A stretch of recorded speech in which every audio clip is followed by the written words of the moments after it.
Good morning mga amigo. For today's video, tayo ngayon ay pupunta sa garahe at dadali natin itong mga pyesa ng timing belt. Ayusin ngayon si Arriba, yung ating Grand Star X. So ikakabit ngayon yung kanyang timing belt.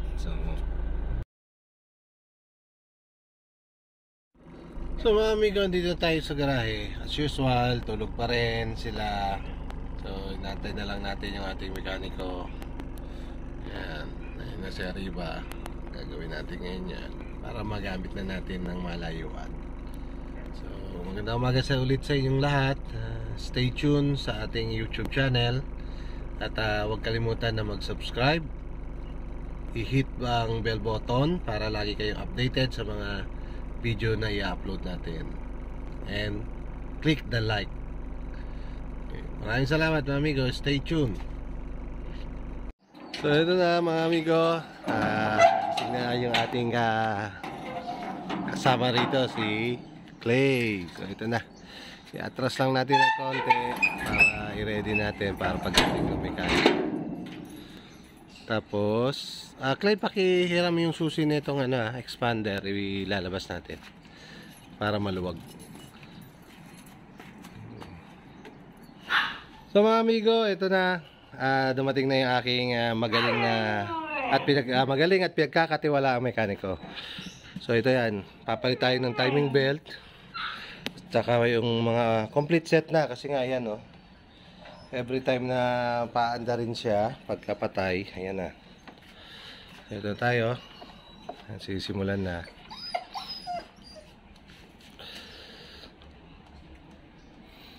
Update ko kayo pagka baklas. Ngayon, may toyo ka lang pero mahusay ka. Sige. Boss! Nagawa ka. Pao, sagad mo ba yung labor? Hindi ako sanay 2.5. Hindi ako sanay na nagigising ka ng maaga. Alas 10 Di ba ako pagising mo. natutulog? Hindi mo ba natutulog? Ano ba kang dita? Ha? Ngayon lang. Ngayon lang siya dumating, as usual. Hinahanap ko pa. Naliligaw mo naman ako. Hindi ko kabisado yung bahay ni Paolo.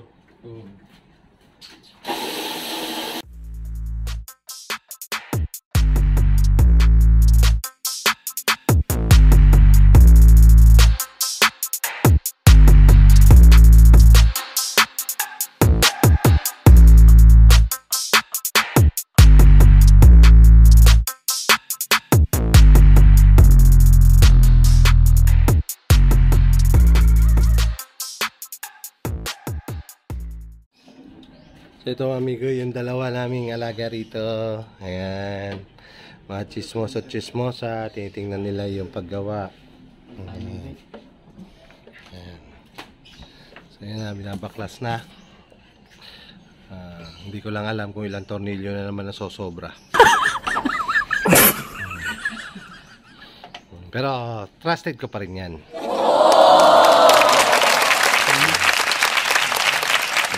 Oh, yun, narinig nyo? Hindi kami sanay kasi dito na dumarating to ng maaga. Puro mag-aantay. Oo.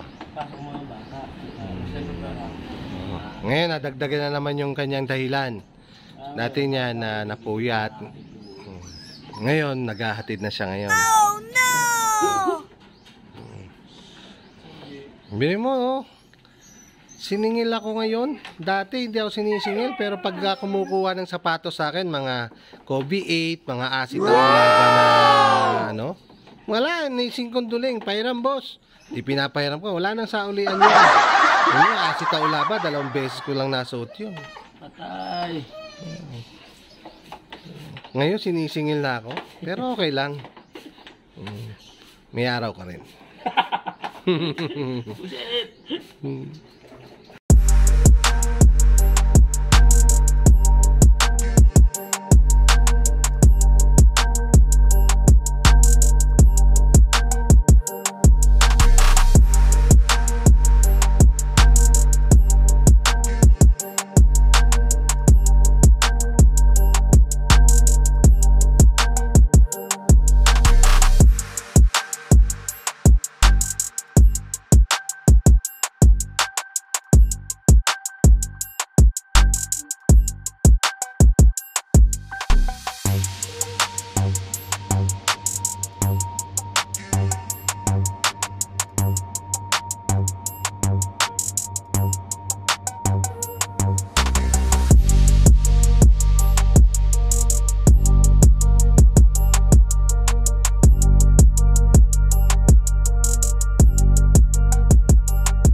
Amigo, ito na yung update. Medyo kailangan lang medyo matigas yung main pulley natanggalin. Nagpabili muna ng WD-40. Hey! Ang ingay nila. So kakain lang kami na almusal. Mas maganda mag-isip pag may laman ng tiyan. Mga amigo, yun, natanggal na namin yung main pulley.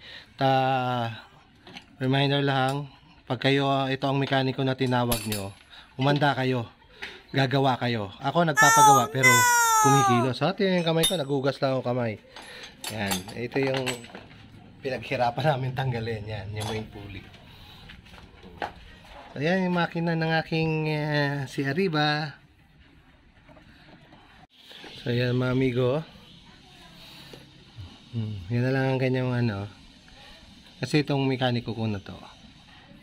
Kasi ito yung kasama ko dati sa talyer ko. Talagang maingat ito. Pag may nanonood. Pero pag wala ako dyan, naku, tanggal na yan kanina pa. What? Kabiro ako to eh. Ito yung kasama. Ito yung chief mechanic ko dati sa talyer ko noon. So, konting ilang minuto na lang to. Kakabit na, tatanggalin niya na yung timing belt. So, ito yung timing belt. Yan.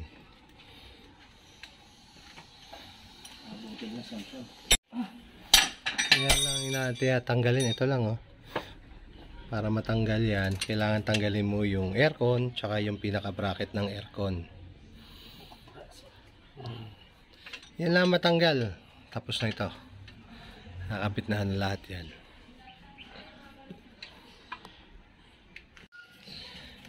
Yan mga amigo ang marka nung tulo ng langis. Yan. Yan kapag talagang matagal na siyang dumarating na. Yan, pakihugasan mo ito. Yan, sabunin. Ngayon, brushin mo. Yan, may brush. Yan. Tsaka yan.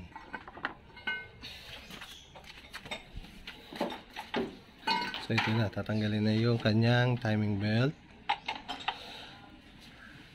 Kasi pwede namang yung oil seal lang palitan, pero dahil nga babaklasin, isang baklasan na. Sakto naman na pwede nang nasa 80,000 na yata. Yung sinabay ko na yung timing belt. Ay, mahirap din pag naputulan tayo ng timing belt, malaki-laki igawak nun. Napakamahal na ngayon magpa top overhaul para ka na nagbaba ng makina.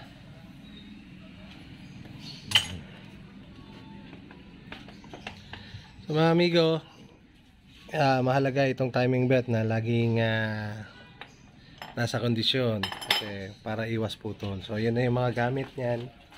Kompleto na yan. Yun, pati mga tensioner bearing. Yan yung mga ikakabit. Stay lang kayo dito sa YouTube channel natin para makita nyo yung magiging andar pag natapos. Dumi-dumi nga, may bantay dito ng gumagawa. So yun na, baklas na yung mga timing belt. Ito kasi itong Starex, dalawang pinaka-timing nito, isang para sa balancer, isa naman sa talagang timing belt.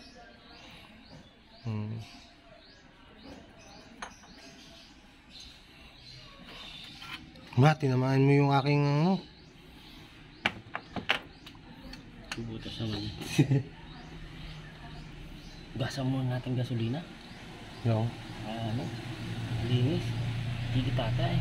Pabili tayo gasolina. So yan na. Nakalas na. So dahil ang dami, ayan yung mga langis na tumulo. So yan yung ngayon yung nilinisin. Tapos ilalagay yung mga bagong o-ring. Okay. Ayan guys, kasi mga nalagyan daw mga amigo ng langis, kaya kailangan bago ibalik, dilinisin muna. Pati yun, yung loob na yan. Ayan, yung portion na yan, oh. Ito. Ayan. Nalangisan na hugasan din yan para maging malinis.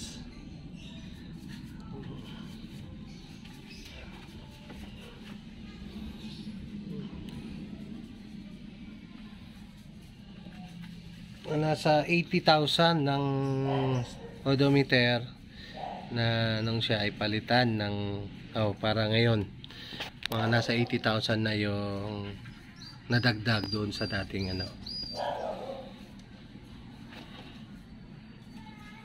dati niyang odometer nung papalitan siya ng unang palit ng timing belt.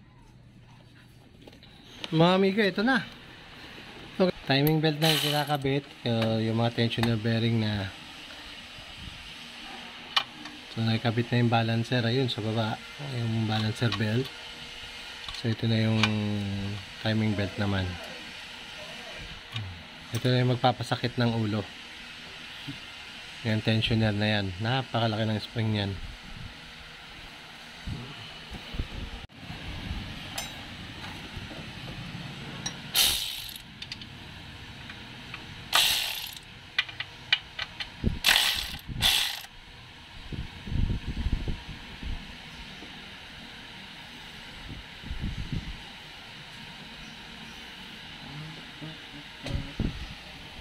Ayan mga amigo, ay kabit na kanyang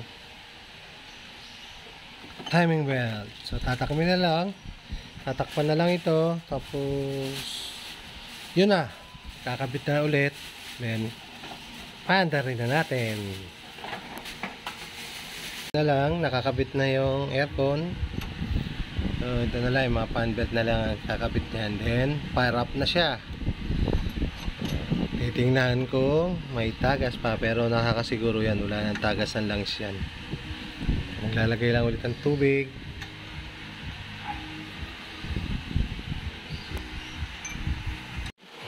Ayan. Kalabas muna yung dalawa para maluwag dito. Ayan. So, magagamit na natin ulit itong si Arriba. Ready na ito. Pwede na ulit sa mga malalayong biyahe.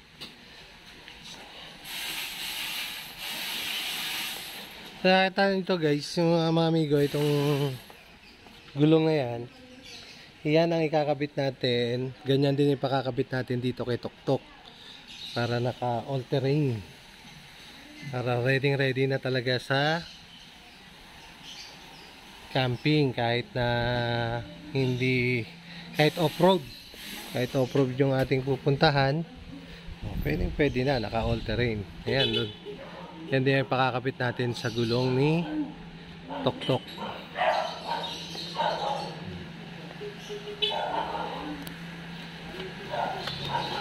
Okay ko, all goods? Yes. Okay, all goods pa rin. Pero kanina pa na yung buntong hiningan dyan. Pero all goods, nalapit na matapos. So ito na mga amigo, napaandar na yung ating makina. So napalitan na, yun na yung pinagpalitan na timing belt. So yun yung mga o-ring, yung balancer, timing belt. Then ito yung kanyang mga tensioner bearing. Ayan na siya. Tahimik pang umandar yung ating makina. So, papa-engine wash na lang natin. Napakarumi.